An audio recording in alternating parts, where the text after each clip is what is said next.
আজকের ভিডিওটিতে আমরা আলোচনা করব সিপিইউ ক্রেডিট ব্যালেন্স জিনিসটা কি। তো সিপিইউ ক্রেডিট ব্যালেন্স জিনিসটা হচ্ছে যখন একটা প্রসেসরের উপরে অনেক বেশি ওয়ার্কলোড চলে আসে, তখন একটা সিপিইউতে একটা ক্যাপাসিটি থাকে, সেই ক্যাপাসিটির বাইরে সে যদি কাজ করতে পারে, যদি তার ক্রেডিট লিমিট ব্যালেন্সটা থাকে। তো আমি একটু ইমেজটা দেখালে জিনিসটা আমাদের ক্লিয়ার হবে। সো আমি এখানে যদি একটা EC2 সিলেক্ট করি, দেন আমি যদি মনিটরে যাই, সো এখানে আমরা দেখতে পাচ্ছি যে like CPU credit uses count একটা আছে। সো এইটার কাউন্টটা বেসিক্যালি 0.24 এর নিচে আছে। আর এটা ক্রেডিট ব্যালেন্সটা আছে 86.5। আমি একটু এই EC2 যেটা আছে সেটাতে T2 লার্জ। সো আমি যদি T2 লার্জের এখানে যাই, তাহলে আমরা দেখতে পারবো এইটা যে লাইক ক্লক স্পিড সেটা 2.3। সো আমাদের বেসিক্যালি তাহলে এইটা ওই 2.3 অনেক কম ইউজ হচ্ছে। সো আমি যদি লাইক 12 ঘন্টার স্লটে দেখি, তাহলে স্টিল আমরা দেখতে পারবো যে এটা বা লাইক 2.3 অনেক বিলো নিচে আছে। তাহলে কি হবে বেসিক্যালি আমাদের যদি ওই যেই পরিমাণ আমাদের সিপিইউ ক্লক স্পিড তার চেয়ে যদি কম ইউজ হয়, সেক্ষেত্রে তাহলে সে তার যে ক্রেডিট ব্যালেন্সটা, এইখানে যে ক্রেডিট ব্যালেন্সটা সে লাইক জমাবে। সো এই যে T2 লার্জ, তো T2 লার্জের ক্ষেত্রে এর দুইটা প্রসেসর, তো এটার ক্ষেত্রে সে 36 ক্রেডিট আওয়ার করে সে জমাবে। সো সে ম্যাক্সিমাম বেসিক্যালি 864 বেশি জমাতে পারে না। তো এটা কি হবে বেসিক্যালি আমাদের যদি এখন হইতো লাইক আমাদের প্রসেসরের ইউজ যদি 2.33 বেশি হইতো, তখন সেই ক্ষেত্রে সে এই ব্যালেন্সটা সে ইউজ করে সে লাইক ওভার লোডেড কোনো কাজ সে করতে পারতো। তো আমাদের এখন স্পিড 2.33, তো সে যদি এরকম লাইক ওয়ার্কলোড চলে আসে যে লাইক 3 বা অথবা 4 ক্লক স্পিডের কাজ প্রেশার এসে পড়ে, তখন সে তার এই ক্রেডিট লিমিটটা ইউজ করে সে ওই জিনিসটা করতে পারবে। তো এই জিনিসটা বেসিক্যালি আমরা যদি একটা EC2 লঞ্চ করি, তো আমরা সেখানে আমরা দেখতে পারবো এখানে দুইটা অপশন আছে। একটা হইতেছে গিয়া স্ট্যান্ডার্ড, আর একটা হইতেছে গিয়া আনলিমিটেড। তো বাই ডিফল্ট এটা হলো স্ট্যান্ডার্ড থাকে। সো এটা সেটিংসে আমরা পাবো, অ্যাডভান্সে গেলে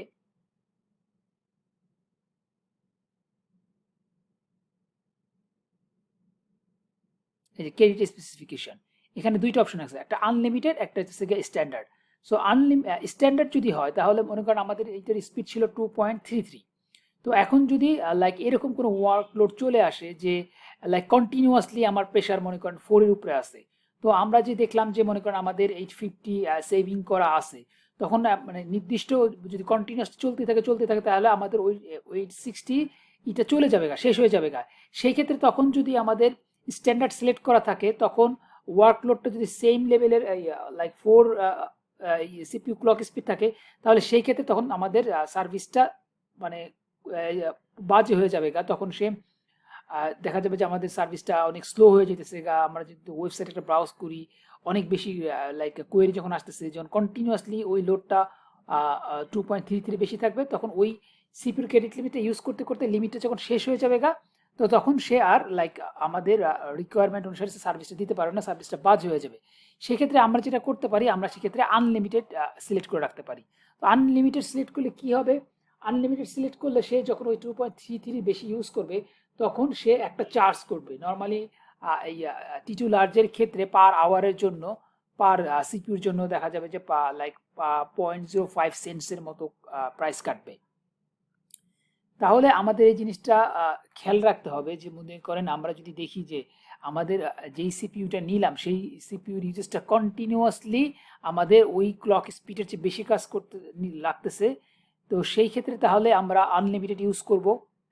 আর আমরা যদি দেখি যে না আমাদের ওই যেই ক্লক স্পিডটা আছে তার নিচেই আমাদের থাকতেছে সব সময়, তাহলে সেই ক্ষেত্রে আমরা স্ট্যান্ডার্ড ইউজ করব।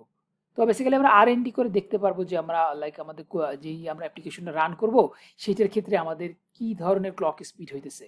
সো ওইটার উপর বেস করে আমরা সিপির ক্রেডিট লিমিটটা নিব।